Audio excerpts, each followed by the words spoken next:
Good evening, and welcome to the second night of NavRatri, dedicated to Ma Devi as Brahmacharini, the seeker of the Absolute. This is a rather direct rendering of her theonym, as can be seen from the constituent parts, Brahman and Charya. Charini is the feminine form of this noun. But what is it that is actually meant by these terms? And what do they signify within the overall context of the NavaDurga Cycle? Well, on one level, it is similar to the path of any novitiate in Hindu religious tradition, that of engagement, learning, and seeking out, whilst also going within the divine, the absolute, darshana, enlightenment. Yet look a little closer, and you will see twofold resonances with the overarching mythic cycle we are presently tracing the path of. You see, for the Shaivite devotee, it is often the case that Shiva is regarded as the absolute. Engagement with Brahman, then, for these devotees, the seekers of Shiva, means encountering Mahadeva. And that is exactly what Ma as Brahmacharini was hoping to do. For after she had cast herself upon the pyre at the sacrifice of Daksha in response to her father's folly, she did not simply die, but also came back as ShailaPutri, born to the king of Himalaya, and did so with an intent of reunification with her husband Mahadev, as detailed in last night's piece on Ma as ShailaPutri. And truly, there is something innately beautiful about such a depth and power of love that it indeed transcends the severing shackles of mortality to be reasserted across lifetimes.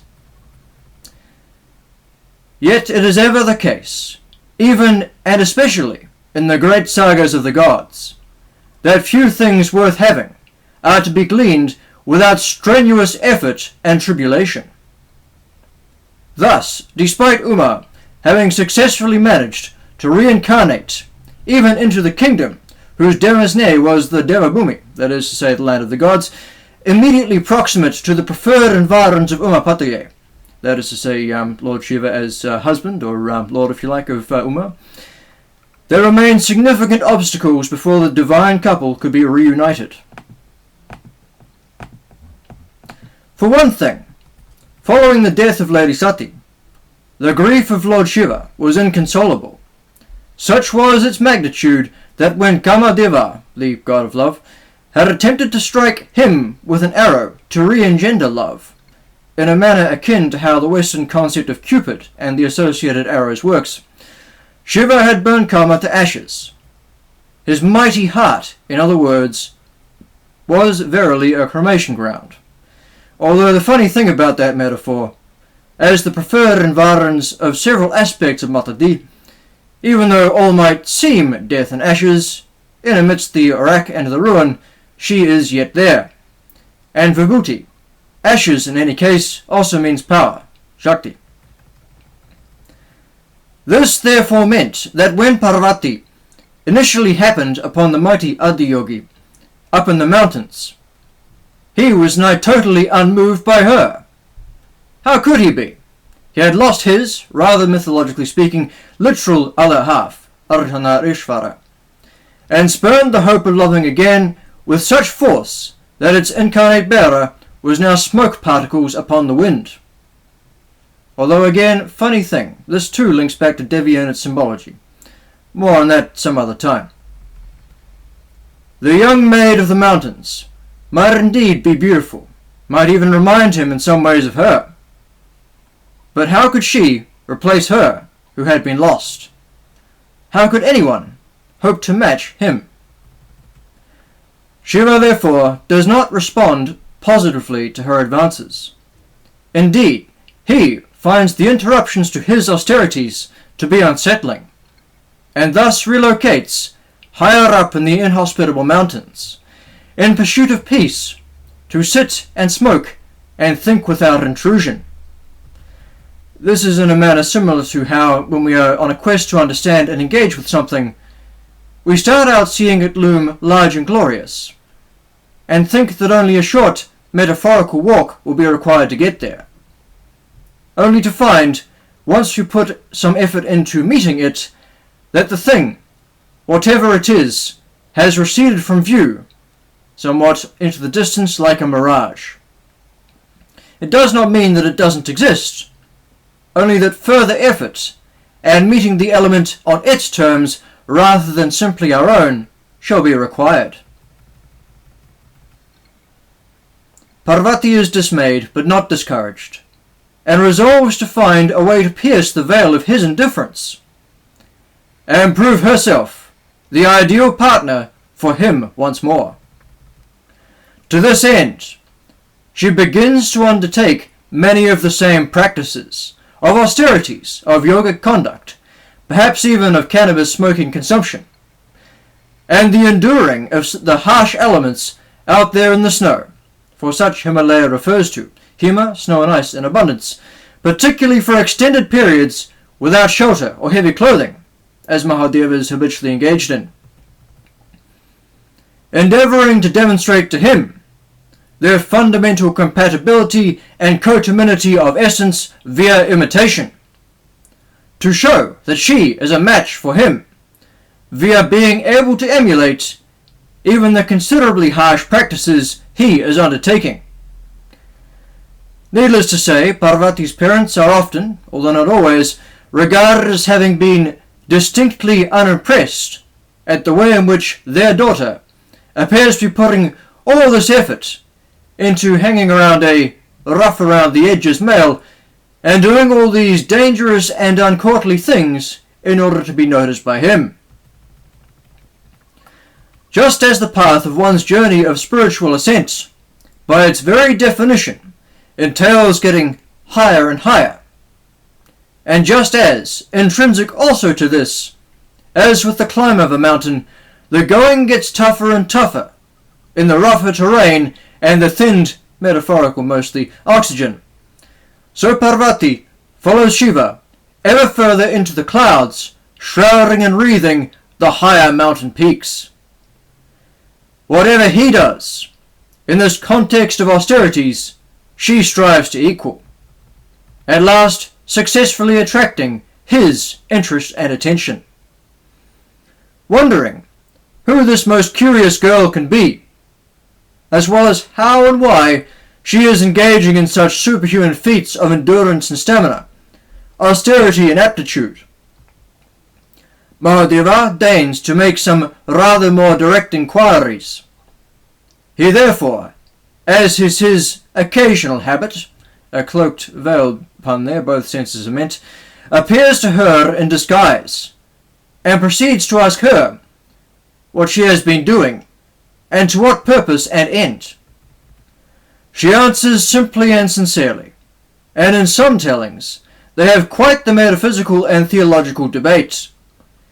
Impressed now, not only by her fortitude in being able to carry out the austerities and survive where he has taken up station amidst the crags and summits, as well as her willpower for insisting upon continuing with her self-appointed task even despite the immense physical discomfort, the uncertain and seemingly receding reward, as well as the abject peril that would have broken the resolve and shattered the determination of many lesser beings. He is also now quite intrigued by her mind, her thought, her spirit, for such is surely expressed whenever the adroit meet to talk upon theology, and her essence. Nevertheless, ever the gentleman, he attempts to dissuade her from the continuance upon this path, and from even desiring marital union with Shiva as her objective. He does this by relating to her what is frequently said about him, the perceived negatives of his rough and simple lifestyle, his unseemly, or if you prefer, unseelie coteries of associates, his alleged shortcomings of personality and psychology, and no doubt also his fondness for a particular drug. his proclivity for violent action, where necessary, and quite likely in a deliberate faux pas, that has the power to induce a wince even here in the 21st century. The fact he is still very much not over his previous partner, among other things we can presume. Some interpret this as yet another layer of test, seeing if Parvati's heart is indeed fixed and constant in its seeking of him, or whether she may be dissuaded, even after all of this, by somebody who is seemingly in a position to know, attempting to puncture her positive perception of him, or by pointing out that to marry a vracha such as he may very well entail having to share in a harsh and outlaw life characterized more by perceived poverty than opportunistic opulence, the latter of which being something she could easily aspire to as the princess of a powerful and prominent realm, not least through marriage to some, in reality very much lesser, prince or other. Yet I suspect differently, as, while I do not at all discount the above interpretation, and very much believe it to be a part of what has been going on, I also suggest that Lord Shiva's motivation here is much more altruistic than the above perhaps implies. Through her actions, she has shown herself to be quite the eminent devotee of Mahadev. Indeed, she is regarded as not simply having undertaken a quasi-competitive series of challenges over the course of her tapas, her ordeal, but rather as having been meditating upon Shiva, chanting his names, both generally and specifically carrying out the acts of devotion unto him. Shiva wishes his devotees to be happy, and is therefore making these deliberate efforts to dissuade her and piercing inquiries of her in order to ensure that a life, so to speak, with him, with all that entails, is actually what she wants. Further, given the fiery fate met by his previous wife, Sati, due in largest measure to the continual disapproval of their marriage which his father-in-law Daksha escalatingly portrayed, he is guarded. He has no desire to go through that again, love somebody and then lose her due to parental and other disapproval, and it's creating a strain more than she can hope to bear. The dissuasion as well as the interrogatives then, as well as the metaphysical and theological debate, what better way to assess an element of essential compatibility than existentially? It is his effort to seek to protect her, even, indeed especially, at the cost of his own potential happiness. After all, he can bear it. He is in that situation now already.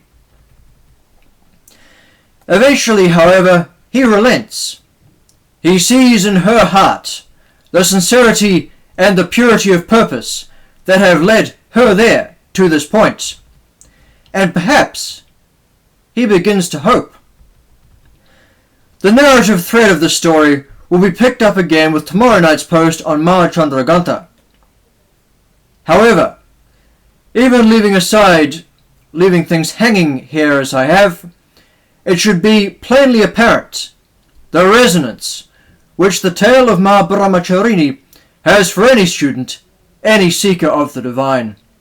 That maxim of Rumi, that which you seek is also seeking you, rings in my head as I wrote this, although it is more apt to say that it is more akin, in these instances, to that which you seek, making an assessment of the seeker, the would-be attainer, seeing whether he or she is ready, worthy, and of good motivation and heart in what they have set out to accomplish, before eventually allowing themselves to be made available to their follower/pursuer. With this in mind, the arduousness of the task, the fleeting sight of the goal, the steady removal of support of fellows even of oxygen, or even outright disapproval, the escalating height along with the obstacles, and the various attempts at dissuasion along the way, they are both acts of devotion and propitiation to the Master, to the knowledge, to the essence, to the element, to the energy, to the empowerment being sought, as well as a winnowing to make sure that it is only encountered, still much less attained, by those of the right stuff. As we shall see with various other myths of the Durgan corpus, if only Brahma was as discerning in who he grants power to in response to tapas. In any case, both through the nature of her journey and her herself, Ma Brahmacharini is shown to be truly worthy of the archetype and the theonym which goes with. Although if you cast your mind back towards the start of this piece, you will recall that I mentioned not one but two senses in which she embodies this mission within the overall context of the NavaDurga Cycle. One we have explored in reasonable detail, the seeking out of Lord Shiva, regarded by many Shaivites as the Absolute, and her longing for reunification with him. Yet there is another, for as you will recall, Shakti also, and not necessarily contradictorily to the aforementioned, is regarded as the Absolute, and in particular, in the NavaDurga context, SiddhiDhatri, the ninth and last NavaDurga, whose night is the final Ratri of the yearly cycle. As the perfected emblematic of Ma Shakti, is therefore as well an Absolute, whom Parvati is arcing towards through the course of the 9 nights and the accompanying narrative. Brahmacharini therefore represents a fitting uncoiling and expansion upward from the ShailaPutri incarnation with which the NavRatri cycle was begun in the night previous. An advancement, an invigorating extension outwards and upwards from a solid foundation of stone, and a worthy example to emulate, even if you are not, for some reason, in love with the divinity. Iconographically, Brahmacharini is depicted as a young ascetic or student of the divine. She is barefoot, garbed in white, a colour which, despite the bridal connotations we might have in a Western context, the colour here signifies knowledge, and also may be a colour worn appropriately enough by a widow. She carries the Rudraksha mala, prayer beads, like these, used in the recitations of mantras, but with the Rudraksha also being translated as tears of Rudra.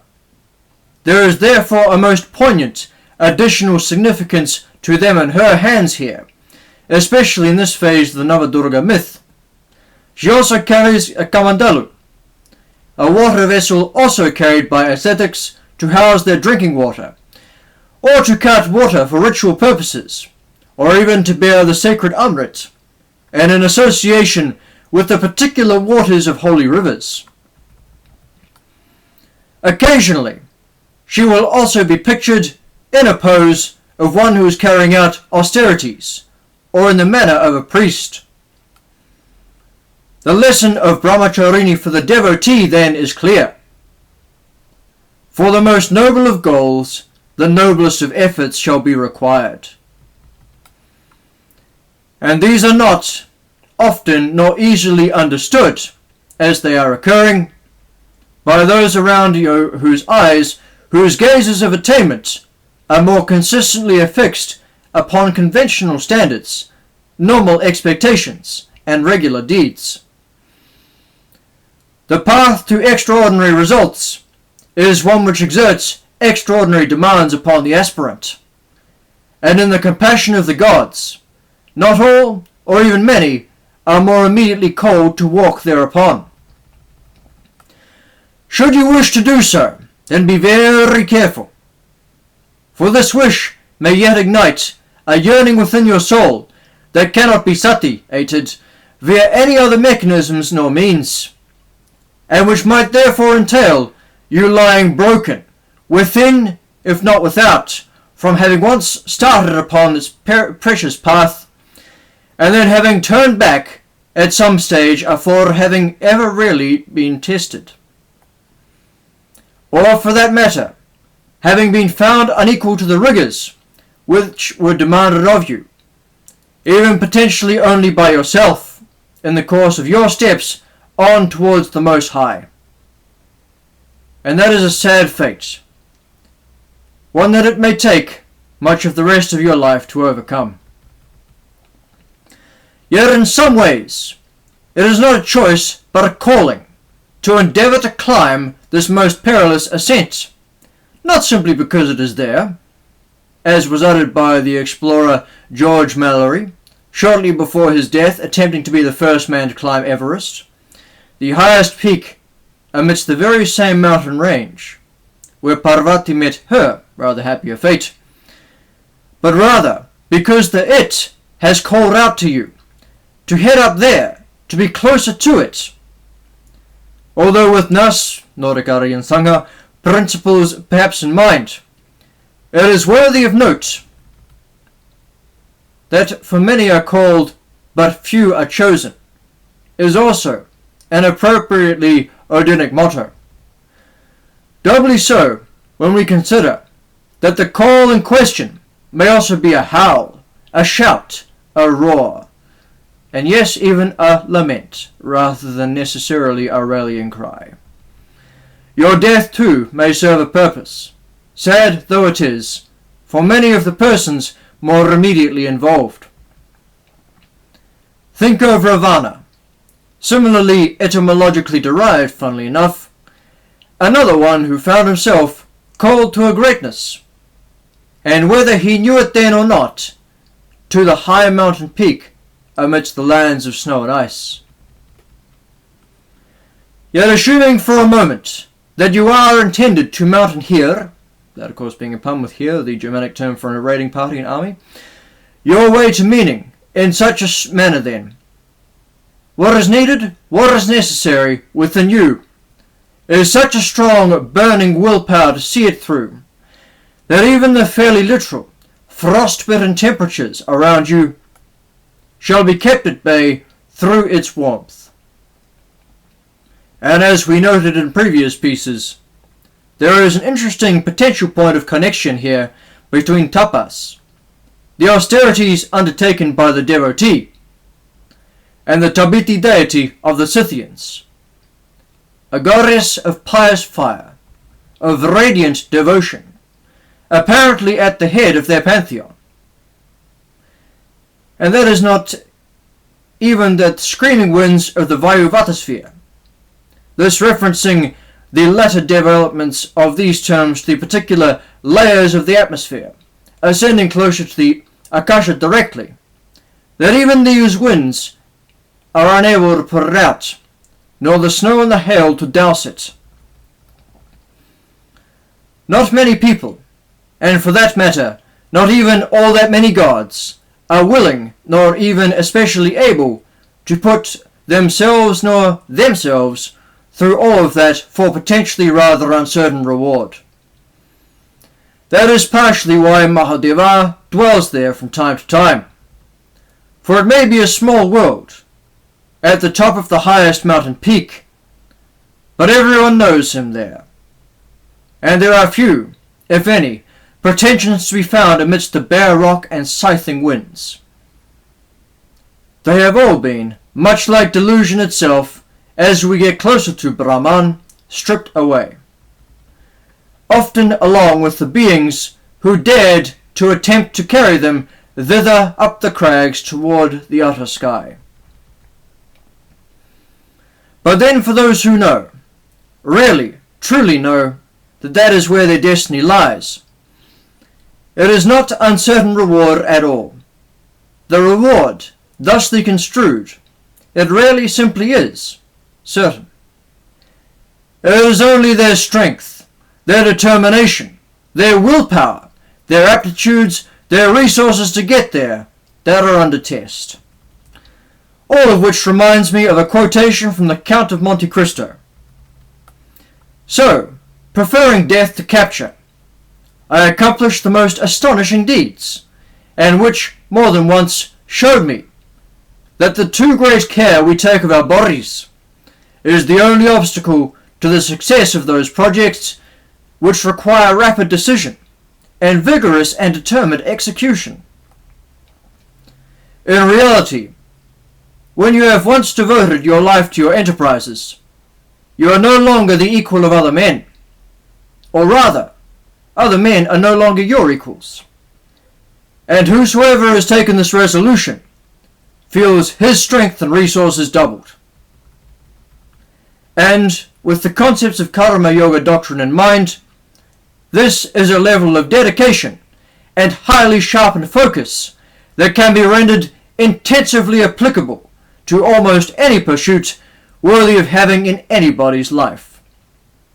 No mountains, no threatening, soul-racking, death or glory, mythic conquest of direct theological import required. The lesson of Brahmacharini, therefore, is simple. When you are going through hell, keep going. Hail to the mother who is Brahmacharini. Jai Mata Di.